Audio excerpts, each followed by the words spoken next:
আমরা জান গিয়ে ভাই যান চলে যান।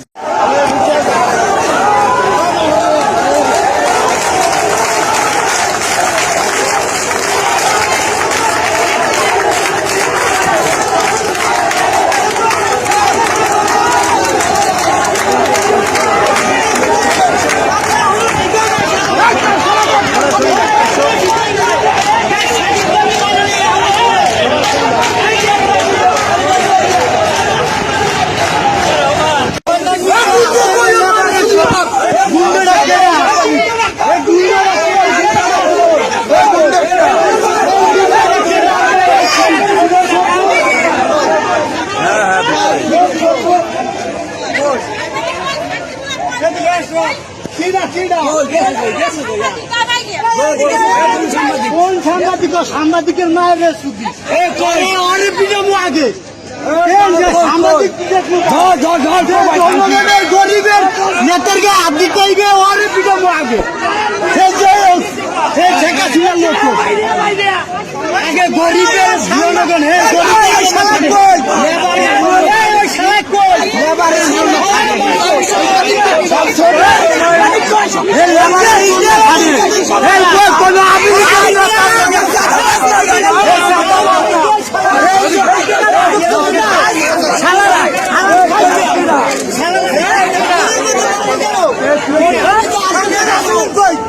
লেবারে খাইতে লেবারের নেতার গায়ে হাত দেবে কেন চাঁদা খায় না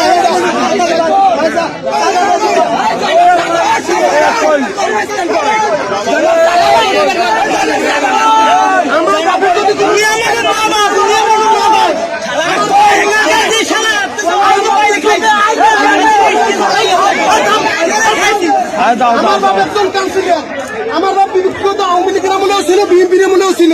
তার জনগণ ভালোবাসে, তাই না? তার জন্য তো সে কাউন্সিলর। তার তো কোনো মনে করেন কোন সরকারি ক্ষমতায় কাউরি কাউন্সিলর বানাইতে পারে না। তাইলে আমার বাপের যদি কোনো দোষ থাকে তাহলে বাংলাদেশের সেনাবাহিনী আছে, তারপর প্রধান উপদেষ্টা আছে, জজ আছে, সবাই আছে, তারা আমার বাপের বিচার করবে। যদি কোনো উস্কনি দিয়ে বা কোনো বিএনপির লোক বা কোনো জামাতের লোক বা কারো আমার বাপের লোক ব্যক্তিগত শত্রুতা থাকে, তারা তো এরকম করে বই আমার বাপের এরকম হেয় প্রতিপন্ন করতে পারে পারি ভাই। এগুলো একজন জনপ্রতিনিধির থেকে খাড়ে আপনাদের এগুলো ভাই। আপনারা জনপ্রতিনিধি, আপনারা সাংবাদিক, আপনারা এটা সুষ্ঠুভাবে ভাই এটা তদন্ত করেন। যদি আমার বাপে কোনো দুর্নীতি করে তাহলে আমরা সেই দুর্নীতি মাথা বাঁচিয়ে নেব। আর যদি আমার বাপ কোনো দুর্নীতি না করে ভাই, তার বিরুদ্ধে আমরা কিচ্ছু হইতে দেবো না। জনতা আমাদের সাথে আছে।